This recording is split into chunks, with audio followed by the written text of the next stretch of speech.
Que Deus incrível temos. Aquele que chora quando a gente chora, aquele que cuida das nossas dores, aquele que está conosco. O que eu ia falar no final, eu já vou falar agora, ok?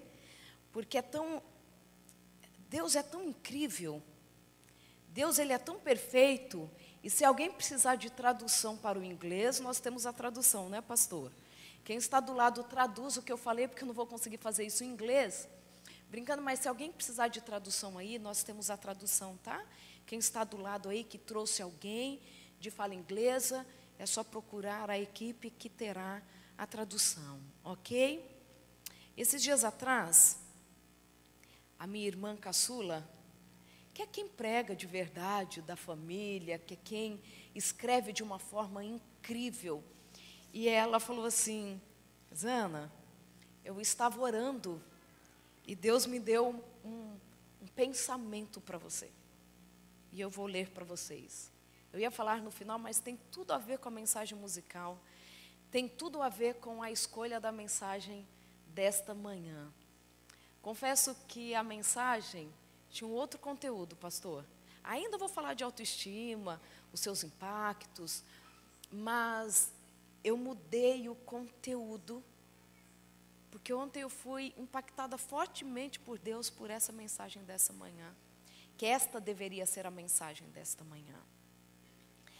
Olha o que ela escreveu para mim.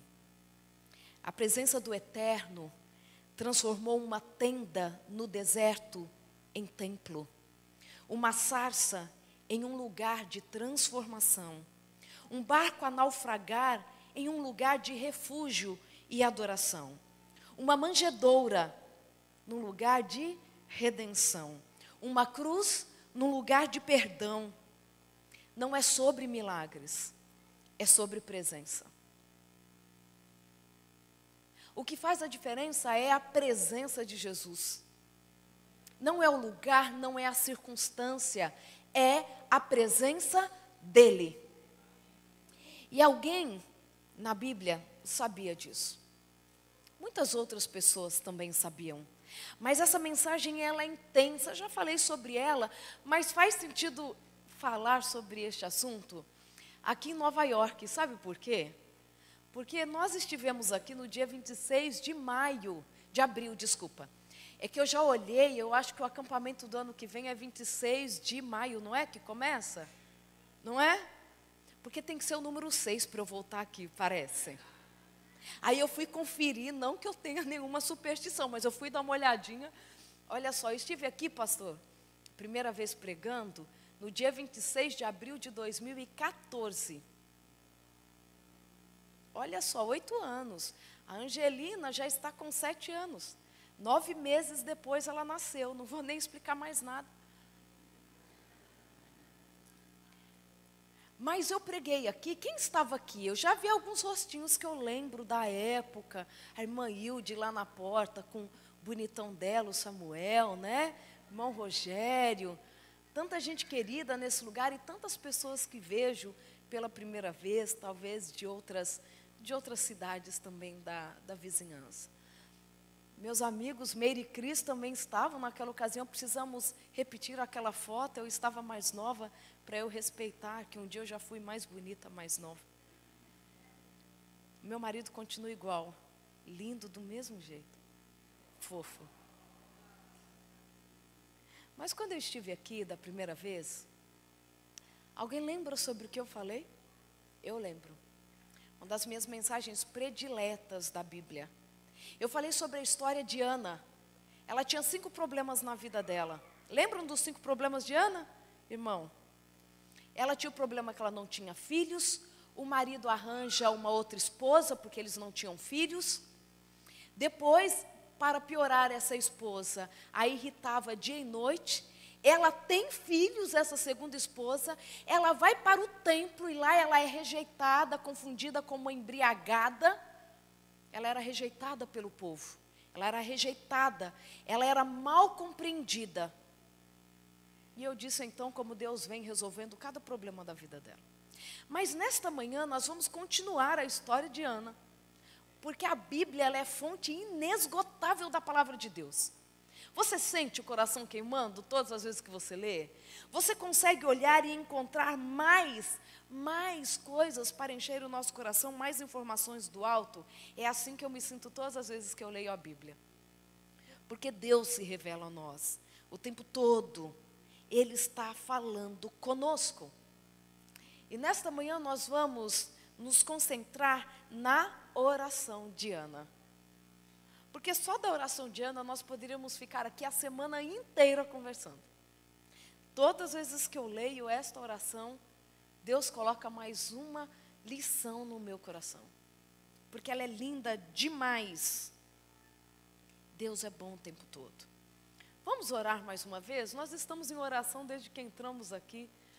Nós escutamos Deus falando conosco, nós falando com Ele por meio da mensagem musical tão linda. Já me perguntaram até onde eu estava com um rapaz cantando tão lindo. Deus abençoe. Aí eu me exibi, falei, estou em Nova York. Foi muito chique falar isso. Mas, queridos, vamos orar mais uma vez? Ó Pai querido, nós estamos muito felizes porque estamos na Tua casa. Estamos felizes porque é o Senhor quem cuida de nós. Estamos com o coração transbordando porque sabemos que o Senhor irás voltar, livrando-nos de todo mal, colocando-nos ao Teu lado de forma física, de forma visível. Poderemos olhar para os Teus olhos. Obrigada, Senhor, porque este dia já está marcado no calendário do universo. E nós estamos Te esperando, nosso coração queima, aguardando por esse dia. Queremos nesta manhã aprender ainda mais sobre Tua palavra, para colocá-la em prática em nossa vida. É o que pedimos em nome de Jesus. Amém. Amém. Você já sabe, Ana morava onde? Em Ramataim. Ela era descendente da família de Zuf, porque ela era casada com Eucana. E eles desciam todos os dias. A Bíblia fala que eles iam todos os anos, viajavam até Siló. Eu acho que algumas versões falam que eles desciam até Siló, porque eu acho que era um hábito falar, né? Estou descendo no centro. Será que é isso? Porque as pessoas têm a ideia de falar, eu estou descendo. A minha versão fala que eles viajavam até Siló todos os anos. Você sabia que Siló ficava a 50 quilômetros de distância de Ramataim e era uma subida? A gente não tem essa noção, né? A viagem já era sofrida. Talvez não fosse tão íngreme, mas só de subir 50 quilômetros ou só de descer 50 quilômetros já dá um cansaço, né? Então eles tinham que fazer essa viagem todos os anos. Eles não tinham que fazer, eles faziam todos os anos, porque a maioria das famílias não fazia mais isso. Todos os anos eles andavam 50 quilômetros acima, indo para Siló. Chegavam lá, vocês sabem que eles adoravam, ofereciam sacrifícios. Eucana dava para Ana 10 porções a mais e mesmo assim ela chorava. Ela chorava porque a sua situação ela era muito difícil. Deixa eu te falar uma coisa. Ana, ela vivia o trauma de não ter um filho. Ok? O trauma é qualquer circunstância que se instala na sua vida, que pode fragmentar a sua personalidade ou fazer você só pensar naquilo durante os anos. Quando o esposo dela fala assim, Ana, por acaso eu não sou melhor para você do que 10 filhos? E ela chora.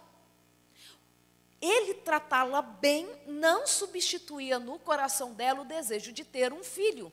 Ela só pensava no filho. Se tornou o centro da vida de Ana. Ela queria um filho. Ana vivia o trauma de não ter um filho. E quem tocasse no assunto, ou quem de alguma forma a machucasse por esse motivo, a deixava extremamente triste. A gente sabe que Penina era a própria personificação de Satanás na Bíblia. Ellen White fala que Penina foi uma das piores pessoas que existiu na face da terra. Você tem noção de ter essa mulher dentro da sua tenda? Não vou falar disso não, porque para quem não assistiu, quem está nos acompanhando pela internet, essa mensagem está no canal da igreja aqui de Nova York. A Luso Brasileira é assim, né? Luso Brasileira e As de Luso Brasileira, New York. E aí você vai poder assistir. Lá eu estou mais nova, cabelo curtinho, mas sou eu mesma, tá? Continuo magra igual. Estou de preto igual, mas a parte de cima do vestido era verde. E aí, não vou entrar muito nesse detalhe. Ela está chorando, porque eu quero que a gente chegue na oração dela. Ela não conseguia nem se recompor, a partir do versículo 9. Naquele dia, depois de comer, Ana se recompôs, porque ela chorava muito. Lembrem disso? Ela estava chorando muito, depois de se recompor. Ela escapuliu de mansinho para o santuário. O sacerdote Eli, como de costume, estava sentado numa cadeira à entrada do santuário. Aflita, Ana orou ao Eterno. Olha a oração. É o ponto principal da nossa meditação dessa manhã. Ana orou ao Eterno. Aflita, desconsolada, ela chorava. Você consegue entender como estava Ana? Aflita, ela orava, mas desconsolada, ela chorava. Ela não estava assim, não. É tanto que o sacerdote consegue ver que aquela mulher está esquisita. Não é assim? Então ela fez um voto. Ó Senhor dos exércitos dos anjos, se atentares para o meu sofrimento, se deixares de me ignorar e agires a meu favor, dando-me um filho, eu o dedicarei sem reservas a ti. Eu o separarei para uma vida de santa disciplina. Sabe?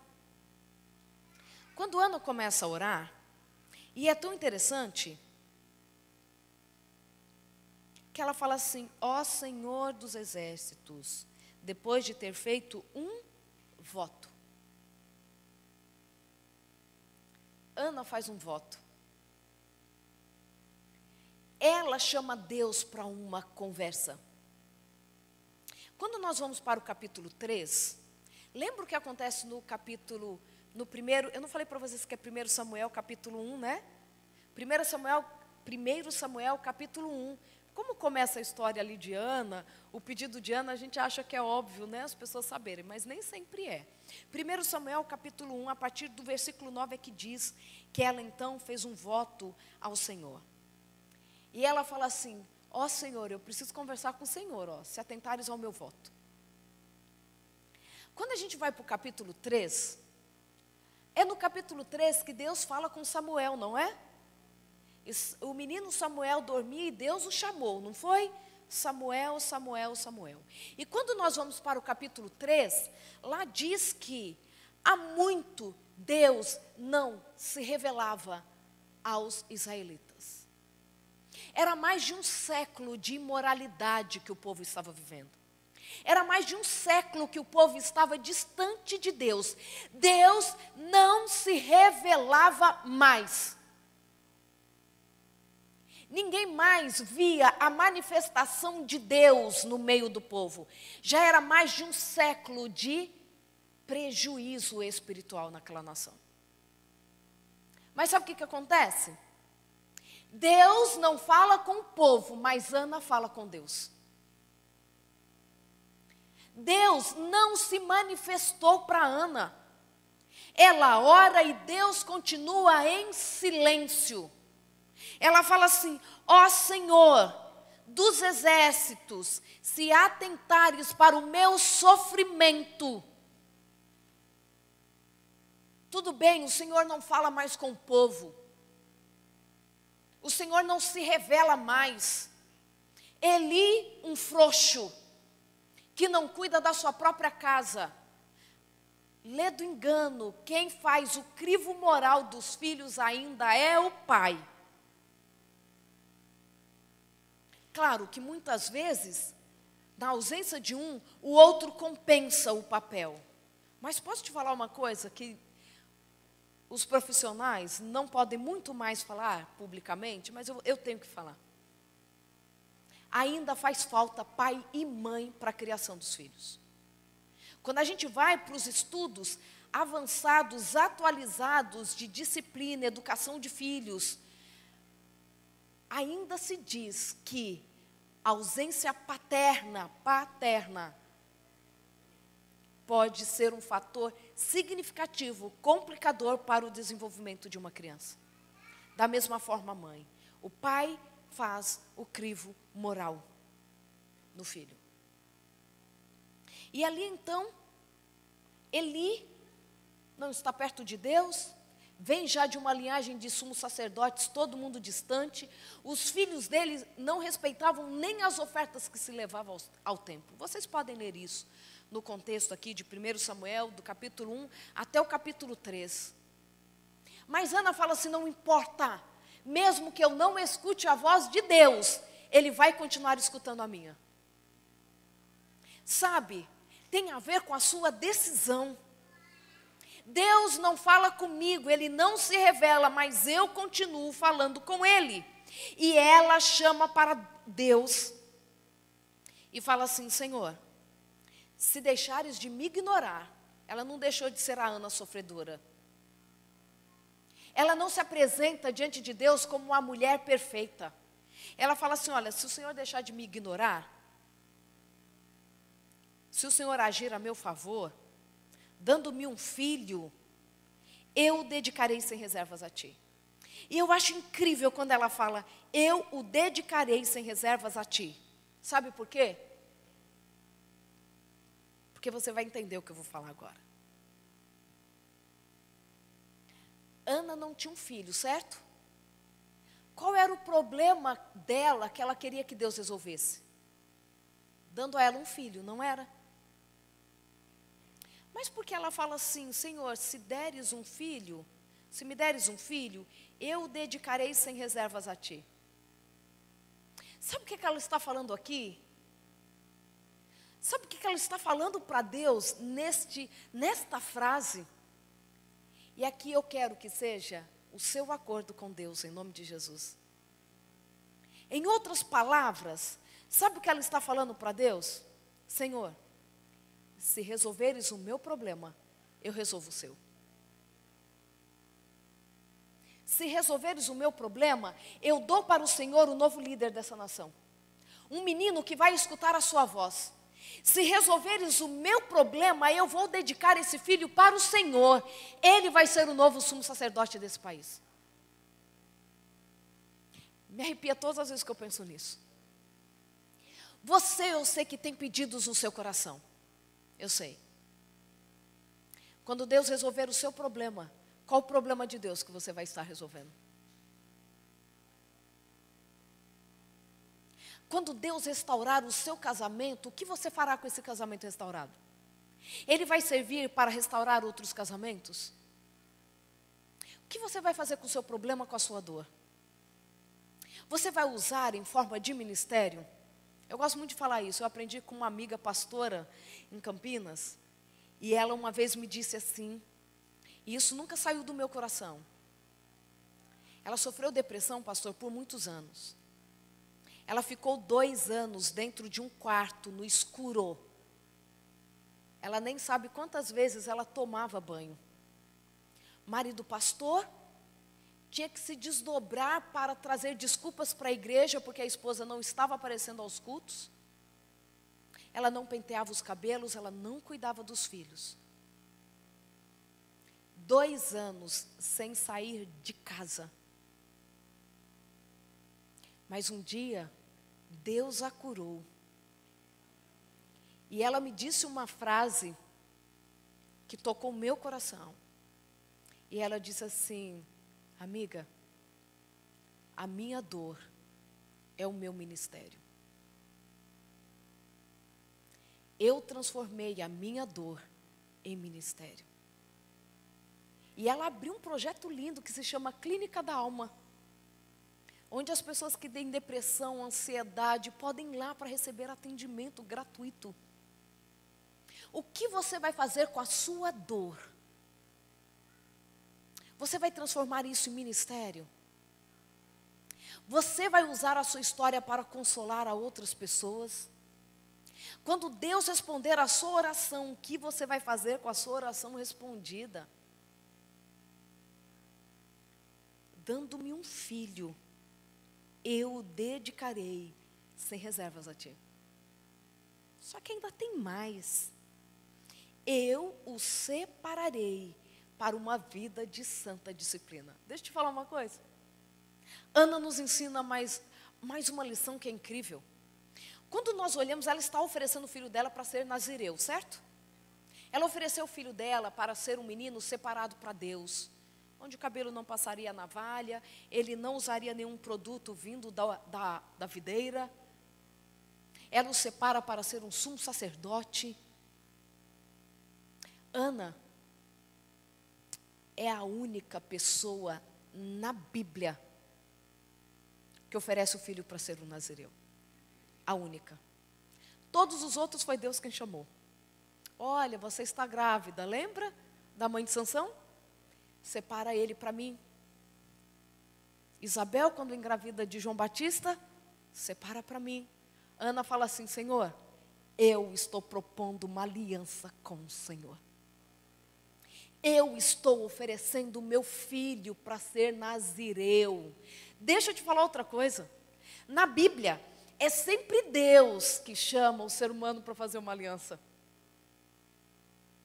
Agora é uma mulher chamando Deus para uma aliança. Ela não tinha registros de que uma mulher havia chamado Deus para fazer aliança, gente. Olha isso. Ela rompe com a lógica. Você precisa romper com a lógica. Você precisa romper com a lógica. Você precisa romper com a lógica do sofrimento. O sofrimento não pode te deixar dentro de casa. O sofrimento não pode te fazer viver a sua dor. Eu lembro que quando a minha mãe faleceu, e eu contei aqui da outra vez, né? Eu lembro que quando a minha mãe passou mal em casa, ali dentro do carro mesmo, ela entrou em coma, chegou já no hospital desacordada, claro. A minha irmã, o meu irmão, estavam em casa no momento, entraram no carro com meu pai e foram para a emergência. Eu cheguei logo depois com o André, fomos avisados, fomos direto para o hospital. O André entrou no centro cirúrgico, na emergência, não no centro cirúrgico, na emergência para ajudar no atendimento dela. A minha irmã, a mais velha, levou eu, o meu irmão e o meu pai para dentro do carro do meu pai. E orou assim: Senhor, não permita que a nossa mãe morra. O que será da igreja sem ela? O que será da nossa vida sem ela? Ela não pode morrer, Senhor. Ela não pode morrer. Eu tinha tanta certeza que ela não morreria, sabe? Porque, de fato, quando eu olhei, a gente não conseguiria viver sem ela. A igreja estava arrumada para o batismo que ela arrumou. Ela era a diaconisa-chefe, ela precisava estar ali no batismo. Mas ela faleceu.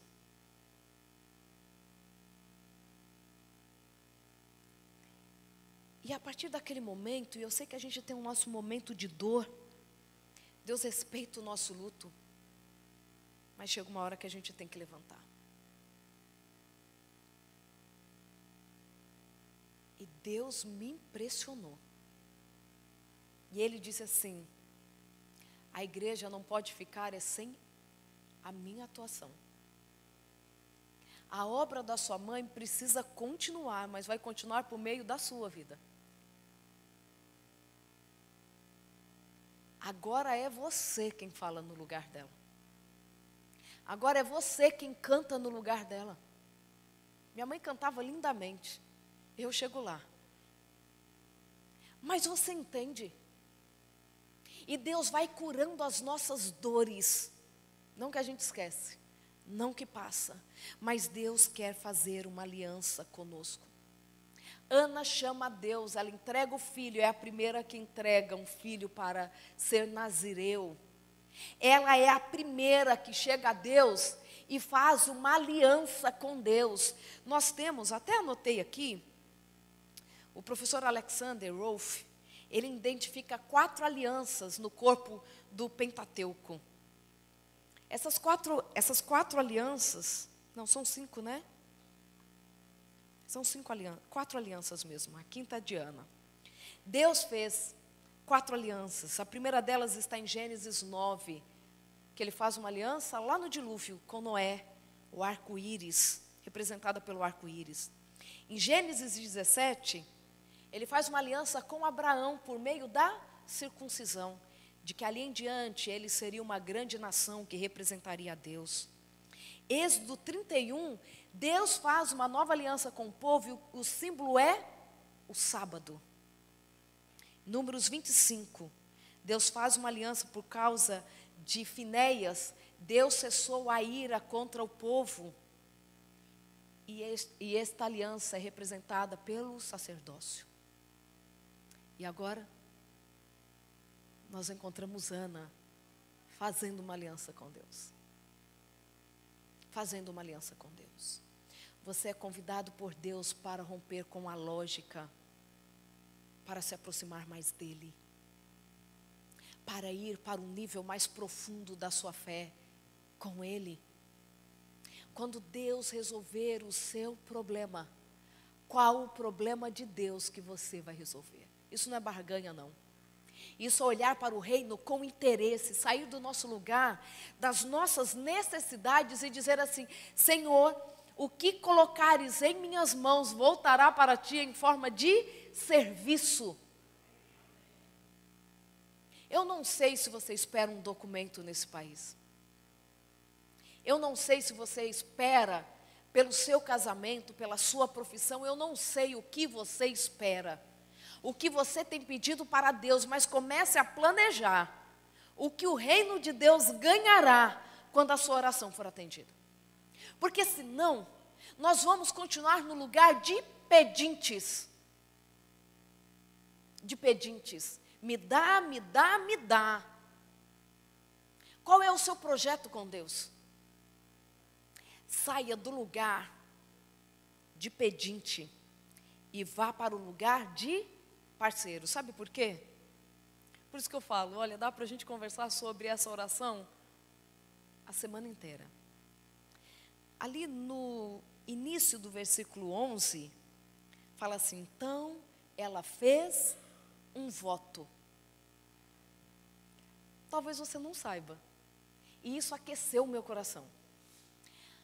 A palavra que ela usa aqui, então ela fez um voto. Sabe o que significa no original essa palavra voto? Também ela é a única que usa essa palavra. É a única que usa essa palavra. Então, o voto, essa palavra voto no original significa, então ela chamou Deus para uma parceria. Ela saiu do lugar de pedinte e se coloca no lugar de parceira. Você entende isso?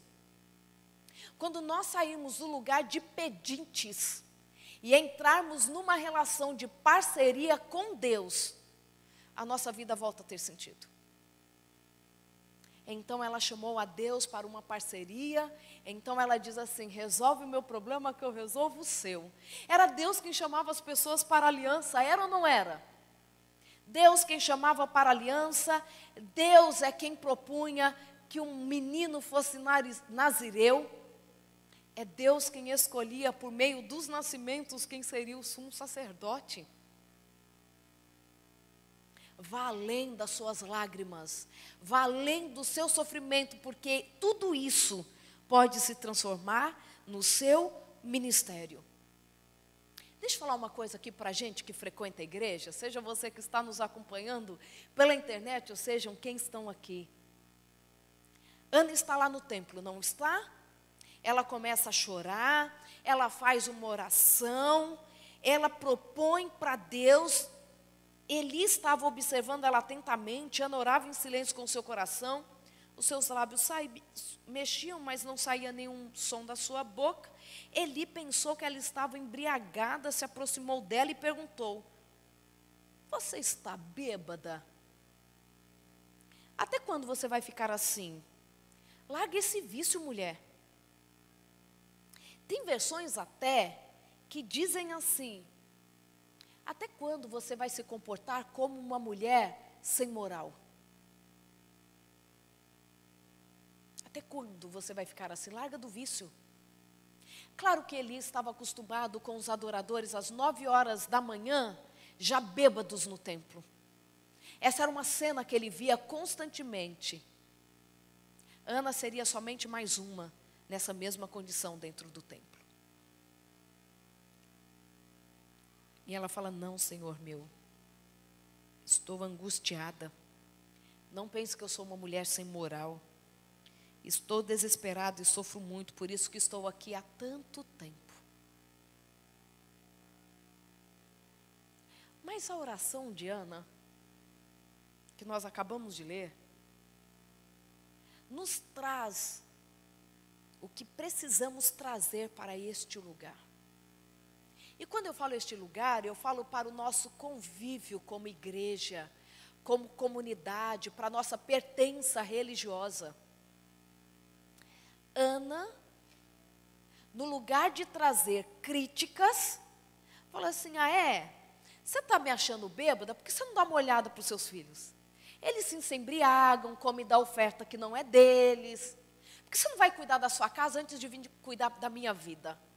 Ela tinha argumentação para isso ou não tinha? Tinha ou não tinha? Tinha.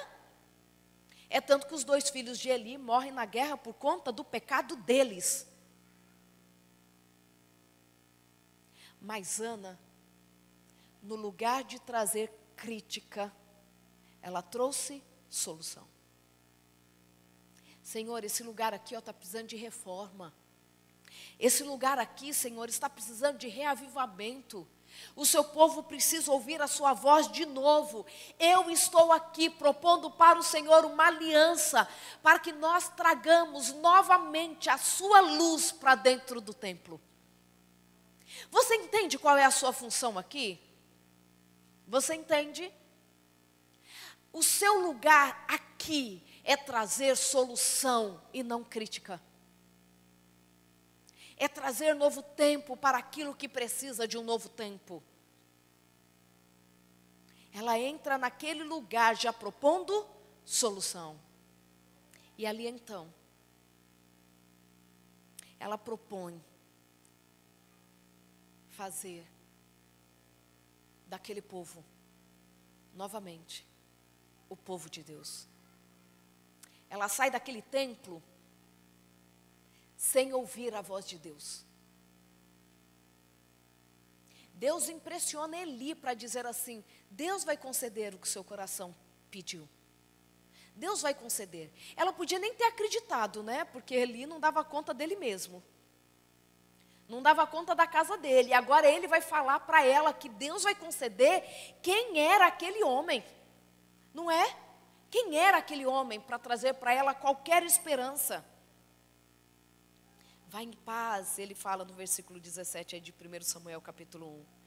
Vá em paz, que o Deus de Israel atenda ao seu pedido. E ela pediu para ele, no versículo 18, pense sempre bem de mim. Depois disso, voltou para junto do marido e comeu com apetite. Agora estava radiante. Deus não falou com ela, não. Deus mandou um recado por meio de um homem que era motivo da nação estar daquela forma. Mas ela sabia reconhecer os recados de Deus. Porque só pode chamar a Deus para uma parceria aquela que anda com Deus. Ela volta para casa radiante e a gente sabe que ela engravidou. Deus permaneceu em silêncio. Ele não apareceu para ela de uma forma extraordinária, não fez uma teofania, né? Uma aparição, até como o anjo apareceu para a mãe de Sansão. Olha como Deus apareceu, né? Um anjo foi enviado para Agar, a mulher que irritava a patroa por conta do filho Ismael. O anjo aparece lá e fala assim: olha, Deus mandou dizer que ele ouviu a oração do menino e que fará dele uma grande nação. Deus apareceu por pessoas que nem estavam chamando por ele. E Deus não falou com Ana. Porque, queridos, tem a ver com o que eu li para vocês no começo, não tem a ver com milagre, tem a ver com presença. Tem a ver com sentir a companhia dele na sua vida. E ali então ela volta para casa radiante e ela tem Samuel. Quando então ela tem Samuel, ela vai para o templo novamente. Ali então ela deixa o seu filho. O versículo 25, 1 Samuel capítulo 1, versículo 25 e o versículo 26. Eles mataram o novilho e depois levaram o menino a Eli. Ana disse: Senhor, acredita que eu sou aquela mulher que estava neste mesmo lugar diante do Senhor, orando ao Eterno? Eu orava por esta criança e o Eterno concedeu a mim o que pedi. Agora eu estou dedicando ao Eterno por toda a vida. Ela não quebrou a aliança que ela fez com Deus. Eles adoraram ao Eterno ali. E o capítulo 2 começa a dizer que Ana orou por meio de uma canção. Essa canção de Ana, ela é tão importante, mas tão importante. Ela é considerada uma das orações centrais para as mulheres de Israel. É tanto que quando Maria, mãe de Jesus, está grávida e encontra com Isabel e ela canta, ela usa uma porção da canção de Ana para dizer sobre o Messias. E essa oração, ela é tão incrível que eu quero lê-la rapidamente com você, a partir do versículo 6. Não, a partir do versículo 2, temos uns minutos ainda, né, pastor? Capítulo 2, aí de 1 Samuel mesmo, 1 Samuel, capítulo 2, no capítulo 2, a partir do versículo 1. Ana orou: canto de alegria por causa das notícias do Eterno, estou andando nas nuvens, estou rindo dos meus rivais, estou dançando minha salvação. Não há santo como o Eterno, nenhum rochedo como Deus. Você acredita que não há nenhum santo como o Eterno? Nenhum rochedo como Deus? Não falem com arrogância, não saiam de sua boca palavras de orgulho, pois o Eterno conhece todas as coisas, Ele mede tudo o que acontece. As armas dos fortes são esmigalhadas, mas os fracos são revigorados. Os mais abastados agora mendigam o pão nas ruas, mas os famintos têm comida em dobro. A mulher estéril está com a casa cheia de filhos, mas a mãe de muitos filhos, ficou sem eles. O Eterno traz a morte, o Eterno traz a vida, faz descer a cova e faz ressurgir. O Eterno faz empobrecer e envia riquezas, Ele rebaixa e exalta, anima os esgotados com nova esperança, restaura na vida deles a dignidade e o respeito, faz com que tenham um lugar ao sol, pois ao Eterno pertencem as próprias estruturas da terra. Ele estabeleceu a terra sobre o fundamento. Sabe do que Ana está dizendo? Sabe o que ela fala quando ela diz que Deus traz a morte, traz a vida, faz o abastado passar fome e ao mendigo ele dar em abundância? Sabe o que ela está falando? Que a nossa vida é uma vida de movimento. Ela está falando do movimento da vida, das circunstâncias. Não há aquele que tem muito que possa garantir que para sempre terá. Nem aquele que não tem nada vai ficar assim para sempre. A vida, ela é circunstancial. Acostume-se com isso. A vida é circunstancial. Hoje temos, amanhã não temos. Hoje nos falta, amanhã em abundância recebemos. Mas o que não pode faltar em nós é a certeza da presença dEle. E Ana fala assim, olha, é o Senhor que faz todas as coisas. E sabe o que ela faz? A oração dela também é profética. O versículo 10 diz assim: o Eterno estabelecerá a justiça sobre toda a terra. Ele dará força ao rei. Ele estabelecerá o seu ungido sobre todo o mundo. Sabe sobre quem ela está falando na sua oração? Sobre o Messias. Mesmo recebendo a promessa de ter o filho que levantaria a nação, ela entende que existe um menino ainda maior que nasceria. O Messias, que viria trazer o seu reino sobre toda a terra. Nada pode ser maior do que o Messias. Nada pode ser maior. Nem a sua alegria pode tirar do seu olhar de que é o Messias que enche toda a terra. Só Ele é a justiça, só Ele é aquele que pode fazer todas as coisas. A tristeza pode nos afastar de Deus, mas a alegria também pode. Termos tudo o que precisamos também pode nos afastar de Deus. Casamento restaurado pode afastar a gente de Deus, porque tem gente que para de orar. Que nada possa tirar do seu olhar que Deus é aquele que pode todas as coisas. Ele pode mudar aquilo que parece que não tem sentido. Sabe, quando nós olhamos para as mulheres estéreis da Bíblia, olha como Ana é diferente em tudo, né? A Bíblia fala que Deus abriu a madre, não é assim? Ele abriu a madre de Sara, abriu de Rebeca, abriu de Raquel. Vocês entendem que Deus vai abrindo a madre? Só que quando nós olhamos para a história de Ana, quando nós lemos lá os primeiros versículos do capítulo 1, fala que Deus havia cerrado a madre de Ana. Deus que havia cerrado a madre dela. Olha que forte. Como que ela sabia que Deus havia cerrado a madre dela? Eu não sei como foi. Mas Deus havia cerrado o ventre de Ana. Deus que havia impedido que ela tivesse filhos. E mesmo assim, ela faz uma aliança com Deus. Mesmo quando em seu coração você falar assim, por que que Deus permitiu? Né? Por que que parece que acontece para todo mundo e para mim nunca? Saiba que Deus tem uma história diferente para você. As lágrimas de Ana eram tão profundas, mas tão profundas, que antes de entrar em desespero completo, ela enxerga a solução. E a solução não estava na parte de Deus, não. Porque Deus é a solução.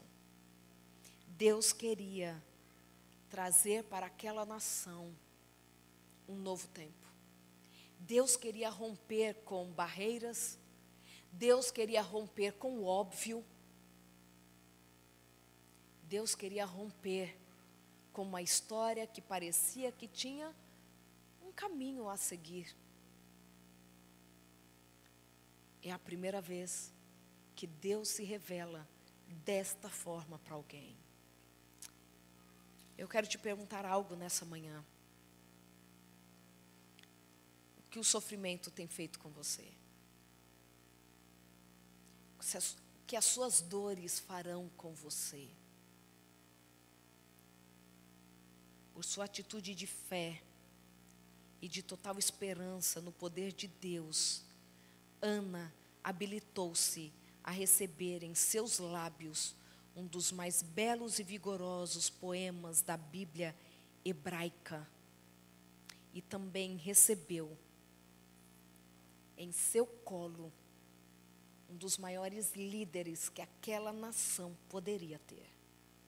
Ele foi o líder religioso, civil e militar daquela nação.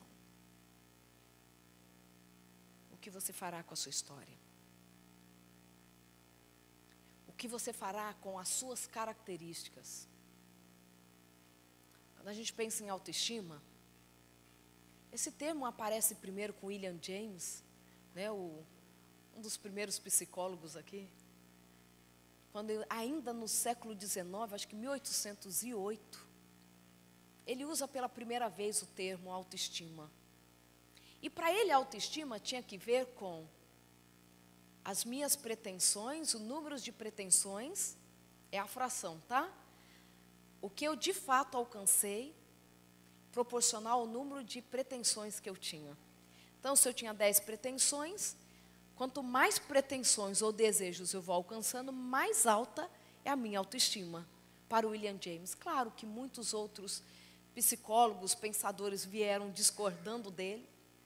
E, na verdade, tem a ver com a coerência daquilo que penso sobre mim, com o que dizem sobre mim e a imagem que faço sobre mim mesma, a partir dessa análise.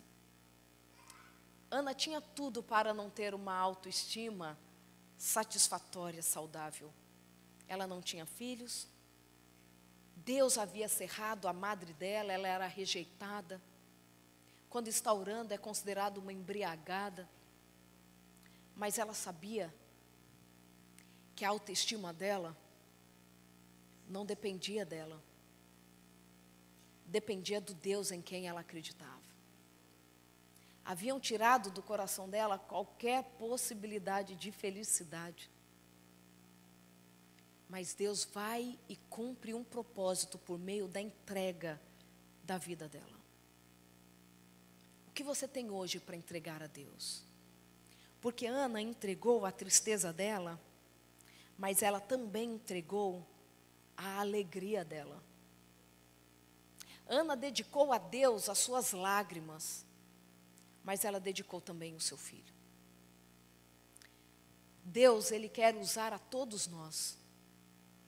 Deus tem outras pessoas para alcançar por meio da nossa história, da nossa vida, nos nossos contextos, nos nossos ambientes. Como Deus pode te usar mais? O que você tem para entregar para o reino? Eu não sei se nessa manhã você tem lágrimas para entregar para o reino, ou se você já recebeu o que Ele tem para você, o que Ele tinha para você. Eu sei que a Meire pode ajudar muitas mães que um dia enfrentaram a UTI com os filhos. Não é? Você sabe caminhos. Você sabe qual é essa dor. Eu não entendo essa dor, Meire. Você sabe qual é essa dor. Você é a pessoa mais indicada para consolar mulheres com os filhos na UTI. Neuza, Deus tem ministério para você. Deus tem ministério para você. A sua dor, a gente não sabe o que ela é. Deus tem ministério para a sua vida. Faça da sua dor ministério. Pega a sua dor e fala assim: Senhor, estou te chamando para uma aliança. Faço diante de ti um voto. Resolve o meu problema que eu resolvo o seu. Resolve o meu problema que eu vou fazer as pessoas entenderem que o Senhor tem planos mesmo no meio da dor. E Deus volta a falar com o povo de Israel por meio do seu filho, que ainda era um garotinho. Antes que a luz do templo se apagasse. Você pode ler em casa. 1 Samuel capítulo 3. Antes que a luz do templo se apagasse, Deus chamou o menino Samuel. Tem maior satisfação para a mãe, ela queria ouvir a voz de Deus. Mas tem coisa melhor para a mãe do que Deus falar com o filho? Ana achava que seria grande privilégio Deus falar com ela, mas Deus fala com o filhinho dela, pequenininho. Se você tem algo para colocar no coração de Deus nessa manhã, eu te convido para vir aqui à frente. Eu não sei se você tem dor para derramar nesse altar. Eu não sei se você tem dor aí em casa para derramar diante de Deus. Mas não permita mais que o seu choro seja vazio.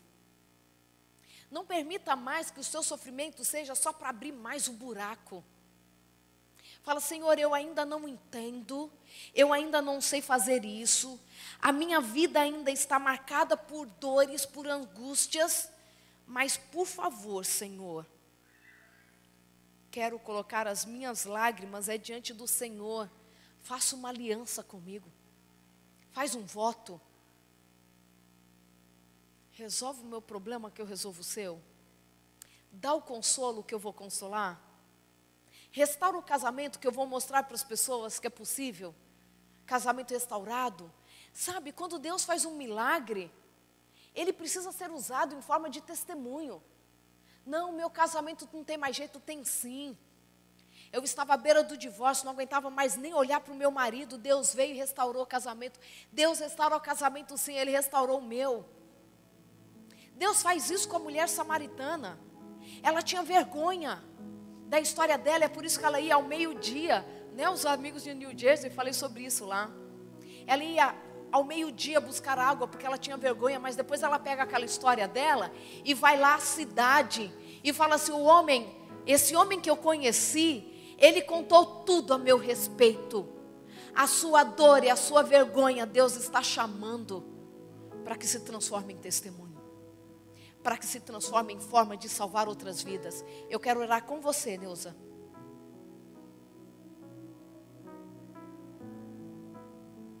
A nossa dor não pode ser à toa.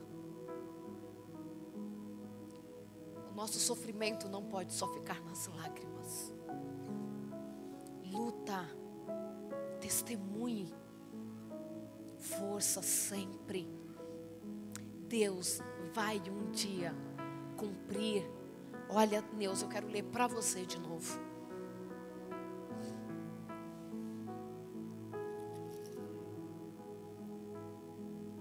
O eterno. Vou ler para você.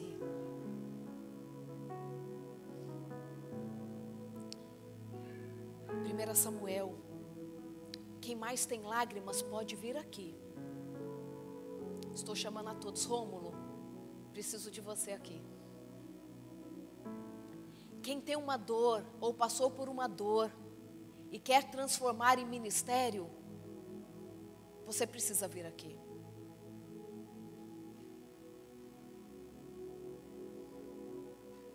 A gente precisa pegar a nossa história e fazer dela parceria. Sabe por quê, Neuza? Sabe por quê, Rômulo? Sabe por quê, Meire? Sabe por quê, Rogério? Sabe por quê a todos vocês que estão aqui? O Eterno estabelecerá a justiça sobre toda a terra. Ele dará força ao rei. Ele estabelecerá o seu ungido sobre todo mundo. Esse dia está chegando. A volta de Jesus é próxima. O ungido dele inundará a terra. O ungido dele virá e dirá assim: ó morte, onde está o seu aguilhão? Pecado, você não destrói mais. Porque isso é o pecado. O pecado é injusto, não é? Justiça significa na medida certa, no seu original. Ele virá para trazer as coisas na medida certa, porque a injustiça é uma coisa fora de medida. O pecado é injusto porque ele tira as coisas da medida.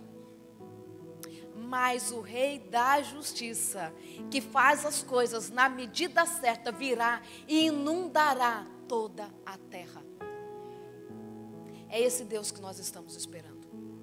É esse Deus que está voltando. O que você fará com o seu sofrimento? O que você fará quando Deus responder à sua oração? O que você fará com as suas lágrimas? Que ela não seja só o buraco no coração. Que ela seja ministério. que ela seja a restauração. Pega aí sua última força no coração. Pega a última força. Pega a sua última força, não para falar de novo porque, Senhor. Pega a sua última força para falar assim: vou fazer aliança. Esse é o meu voto. E você sabe qual voto que você vai fazer com Deus. Você tem um voto para fazer com Ele. Resolve o meu problema, Senhor, que eu resolvo o teu. E Jesus vai voltar quando nós estivermos cumprindo o nosso voto. E quando a gente cumpre voto, os dias passam mais rápido. Quando estamos envolvidos, as nossas dores vão acomodando. Não se iludam. A minha dor foi acomodando quando eu falei: agora eu prego no lugar da minha mãe. Naquele dia do batismo, e não foi fácil não, viu? Naquele dia do batismo eu estava lá organizando no lugar dela. Deus não consolou o meu coração com o nascimento da Angelina. Ele já havia consolado. Mas sabe, completo só quando Ele voltar. Para a gente não acostumar com esse mundo também não, sabe? A gente não pode acostumar com esse mundo não, queridos. O mundo jaz no maligno. Tudo que vivemos é circunstancial. Deus é o nosso Deus de amor. Posso orar com vocês nesse momento? Aqueles que ainda estão sentados podem ficar em pé para orarmos juntos. Você que está nos acompanhando, coloque diante de Deus o que você precisa colocar. Porque só nele somos fortes. Ó Pai querido, estamos diante de Ti. Estamos diante de Ti da forma que nos encontramos. Nós estamos diante de Ti como estava Ana, colocando o que temos nas nossas mãos. Colocando os nossos problemas, colocando as nossas dores, colocando as nossas angústias, colocando quem somos. Colocando diante de Ti até mesmo aquele pedido que o Senhor já realizou e nós temos guardado para nós a história nova que o Senhor escreveu. Queremos fazer uma aliança contigo. O Senhor é quem resolve o nosso problema e queremos atuar para ajudar a resolver o teu problema. Quer ver os teus filhos sofrendo, aqueles a quem o Senhor criou. Usa-nos, Senhor. Estão diante de Ti muitas lágrimas, mas principalmente de forma exagerada e abundante a nossa confiança em Ti. Estamos aqui não porque duvidamos, do contrário, estamos aqui porque sabemos que o Senhor é o Deus Todo-Poderoso do exército de anjos. Podemos sentir a Tua presença, porque o que importa é presença e não milagre. Obrigada, Pai, obrigada por sentirmos o Senhor aqui. Obrigada por saber que o Senhor é aquele que faz muito mais do que imaginamos. Ana pede um filho e o Senhor dá a ela 6. Ela pede consolo, ela pede ter um sumo sacerdote, o Senhor dá ao filho dela a liderança de uma nação.